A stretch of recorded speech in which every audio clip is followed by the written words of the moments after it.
લેક્ચરમાં એક્સરસાઇઝ સ્વાધ્યાય 1.3 કમ્પ્લીટ કર્યું હતું. એની પછીનો હવે ખૂબ જ અગત્યનો ટોપિક આવે છે. આ ટોપિક્સનો તમે કોઈ પણ કોમ્પિટિટિવ એક્ઝામ આપશો, સ્પર્ધાત્મક પરીક્ષા જેમ કે જીપીએસસીની છે, તલાટીની છે, બરાબર, કોઈ બેંકની એક્ઝામ છે, કોઈ પણ સરકારી ભરતીની જો તમે તૈયારી કરતા હો, અત્યારે તો નહીં પણ જ્યારે તમે કોલેજમાં હશો અને તમારા સાથે સાથે કદાચ જીપીએસસીની તમે તૈયારી કરો, કોઈ પણ સરકારી ભરતીની તૈયારી કરો, બરાબર, બેંકિંગ સેક્ટરની, કોઈ પણ પબ્લિક સેક્ટરની જ્યારે તમે તૈયારી કરતા હોય ત્યારે એમાં મેથ્સનું, એ પેપરમાં મેથ્સનું અમુક માર્ક્સનું પૂછે છે, જેમાં વેન આકૃતિઓ, યોગગણ અને છેદગણ, બરાબર છે, આ કોન્સેપ્ટ ખૂબ પ્રમાણમાં પૂછે. બરાબર, જેમ કે તમને હું એક્ઝામ્પલ તરીકે આપું તો તમને એમ કે કોઈ એક ક્લાસમાં 70% વિદ્યાર્થીઓ ગણિતમાં પાસ થયા છે, 30% વિદ્યાર્થીઓ વિજ્ઞાનમાં પાસ થયા છે અને 5% વિદ્યાર્થીઓ બંને વિષયમાં પાસ થયા છે. તો ક્લાસની કુલ સંખ્યા શોધો, અથવા તો એમ કે ક્લાસમાં ફેલ થયેલ વિદ્યાર્થીઓ કેટલા, બરાબર છે. તો આ પ્રશ્નના સોલ્યુશન માટે તમને યોગગણ, છેદગણ, વેન આકૃતિઓ, આનો તમને કન્સેપ્ટ હોવો ખૂબ જ અગત્યનો છે, બરાબર છે. એટલે આ જે આજનો જે ટોપિક છે અને આની પછીનો પણ યોગગણ અને છેદગણની જ્યારે વાત આવશે ત્યારે ફક્ત 11મા માટે નહીં, ફક્ત ભણવા માટે નહીં, ફક્ત એક્ઝામ માટે નહીં, પરંતુ ભવિષ્યમાં આવનારી જો તમે સ્પર્ધાત્મક પરીક્ષાઓ આપો, બરાબર, ગવર્નમેન્ટ ભરતીની, તો એમાં પણ આનો ઉપયોગ થશે, બરાબર. એટલે ફક્ત એક્ઝામ પૂરતું યાદ નહીં રાખતા, આને તમે વ્યવસ્થિત સમજજો એટલે પાછળ તમને ફરીથી આ ટોપિક જોવામાં અથવા તો સમજવામાં તકલીફ ના પડે, બરાબર. તો આજના ટોપિક છે, આજે આપણે જોઈશું વેન આકૃતિ, બરાબર. વેન આકૃતિ કોને કહેવાય, બરાબર, વેન આકૃતિની જરૂર શા માટે પડી, વેન આકૃતિને કઈ રીતે દોરી શકાય, બરાબર, એની વાત આપણે આજના લેક્ચરમાં કરીશું. તો વેન આકૃતિ એટલે શું?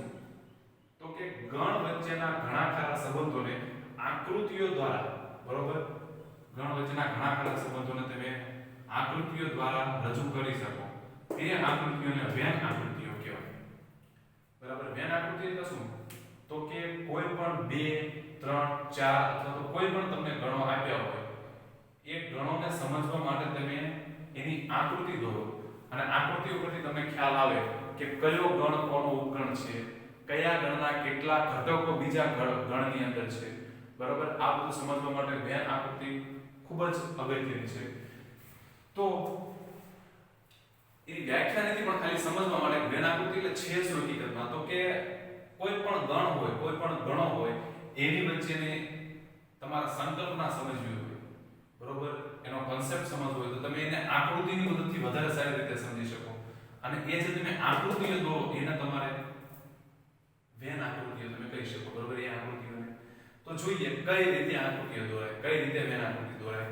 તો પહેલું આપણે લઈએ u = 1 2 3 up to 10. u એટલે શું? સાર્વત્રિક ગણ, બરાબર. દરેક વેન આકૃતિમાં સાર્વત્રિક ગણ તો હોય જ, બરોબર.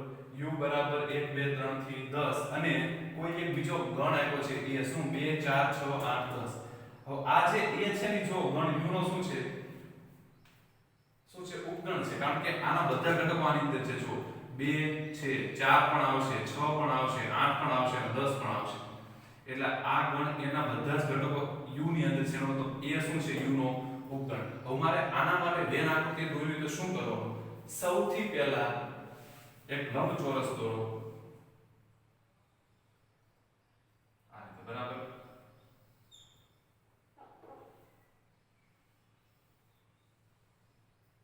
બરાબર, લંબચોરસમાં જે ઉપગણ છે એના ઘટકો મૂકવા. અહીંયા ઉપગણ જો ફક્ત એક જ છે, કયો? એ, તેની સિવાય એક નથી.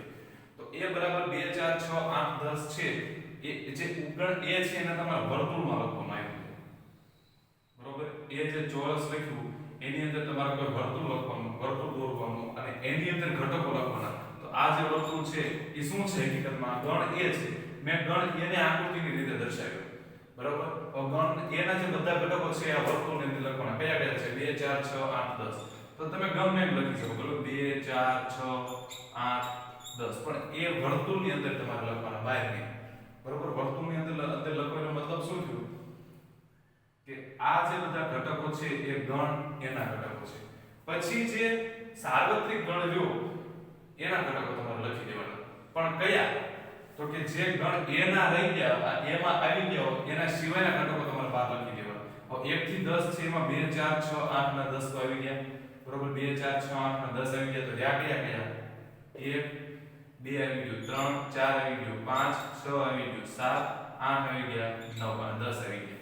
જો 1 થી 10 છે એમાં 2 4 6 8 10 તો ગણ એની અંદર જ છે. જો આ આખો ગણ છે અને આને શું કહેવાય સાર્વત્રિક ગણ. 1 થી 10 ઘટકો છે તો 1 થી 10 તો સાર્વત્રિક ગણમાં તો આવી ગયા, પણ 1 થી 10 માં આ જે 2 4 6 8 10 હતા ક્યાં હતા ગણ એની અંદર હતા, તો ગણ એના ઘટકો છે એની અંદર લખવાના અને એની સિવાયના જે સાર્વત્રિક ગણના બાકી રહ્યા એ ગણની બહાર લખી દેવાના. બરાબર, જો તમે આમ લખશો બે બહાર લખી નાખશો એનો મતલબ શું કે ગણ એની અંદર કયા છે ફક્ત 4 6 8 અને 10 4 6 8 10, પણ ગણ એની અંદર બે પણ છે તો તમે બે તમારે ક્યાં લખવું પડે ફરજિયાત અંદર જ લખવો પડે. તો આ થઈ ગયું બે નાખવું. બરાબર, અહીંયા તો જો કે એક જ ઉપગણ હતો a, પણ સપોઝ એક કરતા વધારે ઉપગણ હોય બે ઉપગણ હોય તો કઈ રીતે બે આકૃતિ દોરવી, તો અહીં પણ એ જ વાત લંબચોરસ દોરો. સૌથી પહેલા આ લંબચોરસ હકીકતમાં શું દર્શાવે છે સાર્વત્રિક ગણ. બરોબર, આ લંબચોરસ શું છે હકીકતમાં સાર્વત્રિક ગણ છે u. બરાબર છે. હવે તમારે સૌથી પહેલા તો ઉપગણ દર્શાવવાના. હવે જેટલા ઉપગણ હોય એટલા વર્તુળ લખવાના. અહીંયા ઉપગણ કેટલા છે a અને b બંને, તો અહીંયા તમારે બે વર્તુળ દોરવાના. 3 હોય તો 3, અહીંયા એક જ ઉપગણ હતો a એટલે આપણે એક જ વર્તુળ દોર્યું હતું. જેટલા ઉપગણ હોય એટલા વર્તુળ, તો અહીંયા બે છે તો તમારે બે વર્તુળ, પણ કઈ રીતે એકબીજાને ક્રોસ કરી રીતે, એટલે ફરજિયાત તમારે ટેવ પડવાની આ જ રીતે. બરોબર, વર્તુળનો અમુક ભાગ એકબીજાને છેદતા હોય, બરાબર, વર્તુળનો અમુક ભાગ એકબીજાને છેદતા હોય એ રીતે લખવાનું. કેમ છેદતા હોય દર્શાવ્યા આપણે હમણાં સમજીએ કેમ એની જરૂર પડી. તો આને ગણ a આપી દો, બે ગણ છે તો એક વર્તુળને કરી દો a, એક વર્તુળને કરી દો b.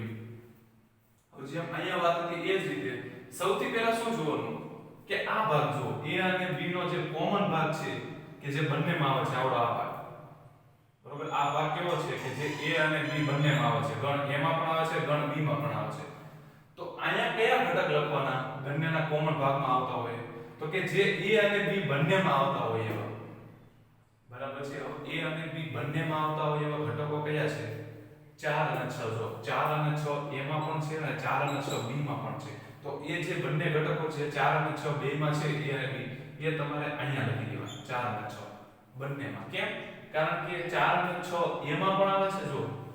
જો આ 4 અને 6 a માં આવી ગયા, આ રીતે ગણો તો 4 અને 6 a માં, અને 4 અને 6 b માં પણ છે, તો આ રીતે ગણો તો 4 અને 6 b માં પણ આવી જશે. બરાબર, એટલે સૌથી પહેલા શું લખવાનું કે એવા બધા ઘટકો કે જે બંનેમાં આવતા હોય. બરાબર, હવે ગણ a ના બાકીના લખી નાખો. તો ગણ a માં કેટલા હતા, જો સાર્વત્રિક ગણને છેલ્લે જ લખવાનું. સાર્વત્રિક ગણના જે બાયના ઘટકો છે એ પહેલા નહીં લખવાના. જ્યારે આ બધા ઉપગણનું કામ પતી જાય અને પછી જે બાકીના ઘટકો એ બધા ત્યાં સાર્વત્રિક ગણો લખી નાખવાના બહાર. તો અહીંયા હવે a માં 4 અને 6 આવી ગયા, 4 અને 6, તો બાકી કયા રહ્યા 2 8 અને 10, તો એ અહીંયા લખી નાખવાના 2 8 અને 10.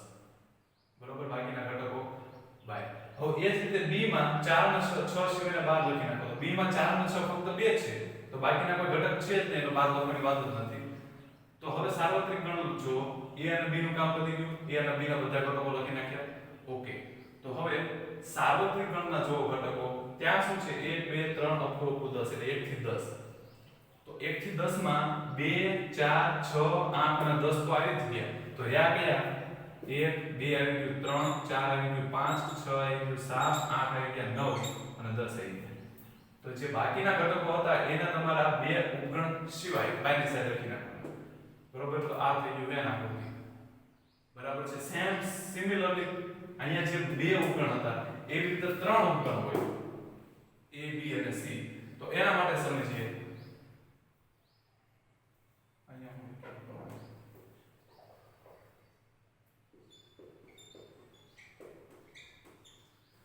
તો હવે ફરીથી વેન આકૃતિ દોરવી એટલે સૌથી પહેલા તો લંબચોરસ દોરો. આ લંબચોરસ શું દર્શાવે છે હકીકતમાં સાર્વત્રિક ગણ u. પછી ઉપગણ કેટલા છે a b અને c ત્રણ ઉપગણ છે તો તમારે ત્રણ સર્કલ દોરવાના અને કઈ રીતે કે ત્રણ એકબીજાને છેદતા હોય એ રીતે એટલે આ રીતે જો આ સર્કલ a બરાબર છે એ જ રીતે આ સર્કલ b અને એ જ રીતે આ સર્કલ c જો ત્રણમાં ખાસ ધ્યાન રાખજો અત્યારથી તે વ્યવસ્થિત આ ગણ a આ ગણ b અને આ ગણ c જો કઈ રીતે લખ્યા જોયું a b અને c ત્રણ એકબીજાને છેદે એ રીતે બરાબર છે તો જો આ જે ભાગ છે આટલો ભાગ અહીંથી ને આટલો ખાસ ધ્યાન રાખજો જ્યાં માર્કર પેન ફરે છે ત્યાં આ જે ભાગ છે આટલો ભાગ એ કેવો ભાગ છે તો કે ગણ a અને ગણ b નો કોમન ભાગ છે જો તમે આ c ને ઘડીક ભૂલી જાવ c સર્કલ તમે ખેંચી લો બહાર એને ભૂલી જાવ તો a અને b નો કોમન ભાગ કઈ રીતે હતો જો અહીંયા તો બંનેમાં એ જ રીતે અહીંયા આવશે આ કોમન ભાગ a અને b બંને એનો મતલબ અહીંયા કયા ઘટકો આવશે આ બંનેમાં કે જે a અને b બંનેમાં પછી એ જ રીતે આ કયા ગણનો કોમન ભાગ છે તો આવો કયા ગણનો તો કે આ c અને આ b હવે અહીંયા a ભૂલી જવાનું આ કયા ગણનો કોમન ભાગ છે b અને c નો એ જ રીતે આ કયા ગણનો કોમન ભાગ છે c અને a આ રીતે c અને a નો અને આ ભાગ જો ખાસ આ જે વચ્ચેનો રીત જો ત્રણનો કોમન ભાગ છે a b અને c નો ત્રણનો કોમન ભાગ કયો છે આ વચ્ચેનો બરાબર તો જેમ સૌથી પહેલા આપણે શું કર્યું કે અહીંયા a અને b માં જે કોમન હોય એ લખી નાખવાનું તો અહીંયા આપણે એ જ રીતે a b અને c ત્રણમાં કોમન હોય એ પહેલા અહીંયા લખો તો a b અને c માં ત્રણમાં કોમન કોણ છે a એક તો a છે પછી કોઈ છે c ના c જો અહીંયા નથી પછી g નથી h અહીંયા છે પણ h પાછો અહીંયા નથી એટલે ફક્ત ઘટક એ જ એક એવો છે કે જે ત્રણ abc માં આવે છે એ અહીંયા નથી નાખો ખાસ ભાગ જોજો આ ભાગ જે છે એ કેવો છે a અને b નો કોમન ભાગ એટલો પછી આ ભાગ જે છે એ b અને c નો કોમન ભાગ અને એ જ રીતે આ જે ભાગ છે એટલો a અને c નો કોમન ભાગ અને આ વચ્ચેનો જે સેન્ટરમાં એ ત્રણ નો કોમન છે a b અને c તો અહીંયા કયા લખવાના કે જે ત્રણ માં આવતા હોય એ તો અહીંયા a આવે છે પછી આપણે જોઈએ પકડીએ બાકીના હવે a અને b માં કોણ આવતા હોય લખો તો a અને b માં કોમન કોણ આવે છે a અને h જો a બંનેમાં આવે છે અને h બંનેમાં આવે છે એમાં a તો આવી જ ગયો તો રહ્યો કયો ફક્ત h કે ક્યાં લખવાનો અહીંયા બાયની સાઈડ અહીં નહીં લખતા કેમ કારણ કે અહીંયા તો કઈ આવે છે જે ત્રણમાં આવે ત્રણમાં જે આવે છે એટલે આપણે આગળથી લખી નાખ્યા છે બરાબર તો h કેવો છે કે જે a અને b માં આવે છે હવે લ્યો b અને c તો b અને c માં એવા કયા ઘટકો છે કે જે બંને કોમન આવતા હોય એક તો a અને બીજું એકય નથી તો a તો આપણે લખી નાખ્યો છે જે બંને કોમન આવે છે ત્રણમાં તો b અને c માં અહીંયા કોઈ નહીં આવે પછી લ્યો a અને c તો a અને c માં એવા કયા ઘટકો છે જે બંનેમાં કોમન છે તો a માં a છે બંનેમાં કોમન પછી d અહીંયા છે તો d અહીંયા નથી f અહીંયા છે તો f અહીંયા નથી તો અહીંયા પણ એક ઘટક નહીં આવે a અને c ના કોમન ભાગમાં એટલે સૌથી પહેલા શું કરવાનું ત્રણનો કોમન ભાગ હોય એ લખો એની પછી બંનેના કોમન ભાગ એની પછી જે બાકીને એ લખો તો એમાં કયા હતા a c g h તો એમાં કયા આયા a અને h આયા તો બાકી કયા આયા a અને h આવી ગયા તો કયા બાકી રહ્યા c અને g આ બે બાકી રહ્યા પછી b લ્યો તો b ની અંદર a અને h આવતા હતા તો b ની અંદર a અને h તો આવી ગયા જો આ ગણ છે b છે a ની અંદર a અને h તો આવી ગયા તો b નો હવે કોઈ ઘટક ના આવ્યો એ જ રીતે હવે c માટે જો તો c માં a d અને f આવતા હતા એમાં c માં કયો આવ્યો ફક્ત a આવ્યો તો બાકી કયા રહ્યા d અને f તો d અને f અહીંયા બહારની સાઈડ આવશે બરાબર હવે જો ઉપગણ સાર્વત્રિક ગણ્યું હવે જો abc બધાનું કામ કરી ગયું હવે જે ઘટક કર્યો એ તમારે ત્રણની બહાર લખી દેવાનું તો કયા છે a b c d e f g h તો a આવી ગયો a b બાકી છે જો b આમાં ક્યાંય નથી આવ્યો b અહીં બહારની સાઈડ આવશે પછી c આવી ગયો પછી d આવી ગયો e ક્યાંય નથી આવ્યો e પણ આવી છે બાકી એટલે બહારની સાઈડ આવશે પછી f આવી ગયો g આવી ગયો h આવી ગયો તો બહારની સાઈડ કયા આવશે ફક્ત b અને e એનો મતલબ b અને e એ બે જ એવા ઘટકો છે કે જે આમાંથી કેમ નથી આવતા a b અને c માંથી બરાબર છે તો આ વેન આકૃતિ છે આને વેન આકૃતિ બરાબર કઈ રીતે સૌથી પહેલા એક લંબચોરસ દોરો લંબચોરસ શું દર્શાવે સાર્વત્રિક ગણ u પછી જેટલા ઉપગણ હોય ને એટલા તમારે સર્કલ દોરવાના અહીંયા બે ઉપગણ છે તો બે સર્કલ દોરવાના અને બંને એકબીજાને ક્રોસ કરતા હોય એ રીતે થોડાક. અને જો 3 ઉપગણ હોય તો 3 સર્કલ દોરવાના કે 3 એકબીજાને ક્રોસ કરતા હોય. પછી ખાસ ધ્યાન શું રાખવાનું કે સૌથી પહેલા માનો 2 ઉપગણ વાળો હોય તો શું લખવાનું, બંનેમાં જે આવતા હોય એ પહેલા લખી દો. અને 3 વાળો હોય તો એ ત્રણેયમાં જે આવતા હોય એ પહેલા લખી દો. પછી 2 માં જે આવતા હોય એ લખી દો. અને પછી જે એક ન આવતા હોય ફક્ત એકમાં જ આવતા હોય એ લખી દો. અને બાકીના જે બધા ઘટકો રહ્યા એ બહારની સાઈડ. તો આને કહેવાય વેન આકૃતિ. બરોબર, આનો ઉપયોગથી દાખલા પાછળ છે આપણે સ્વાધ્યાયમાં સોલ્વ કરવાના વેન આકૃતિની મદદથી. તો વેન આકૃતિમાં એટલું છે, વ્યવસ્થિત સમજી લેજો, બુકમાં થોડું વાંચી લેજો. બરાબર, આને રિલેટેડ એક્ઝામ્પલ તો આના નથી, સ્વાધ્યાયમાં છે, ઉદાહરણમાં તો નથી અત્યારે. એટલે ઉદાહરણમાં હવે ટોપિક જે છે એ કયા રહ્યા, યોગગણ અને છેદગણ અને તફાવત ગણ. બરોબર, તો વેન આકૃતિ સમજી લેજો વ્યવસ્થિત. શું કરવાનું, એક હોય ત્યારે ફક્ત એક સર્કલ, 2 ઉપગણ હોય ત્યારે 2 સર્કલ, 3 ઉપગણ હોય ત્યારે 3 સર્કલ. સૌથી પહેલા કયા લખવાના કે જે 3 માં આવતા હોય, પછી બંને વાળા લઈ લો, અને પછી જે ફક્ત એકમાં જ આવતા હોય એ લખી લો. અને હવેના જે બાકી રહ્યા એ બહારની સાઈડ. બરાબર, તો આજના લેક્ચરમાં આપણે એટલું રાખીએ છીએ. એની પછી યોગગણ અને છેદગણ નેક્સ્ટ લેક્ચરમાં જોઈશું.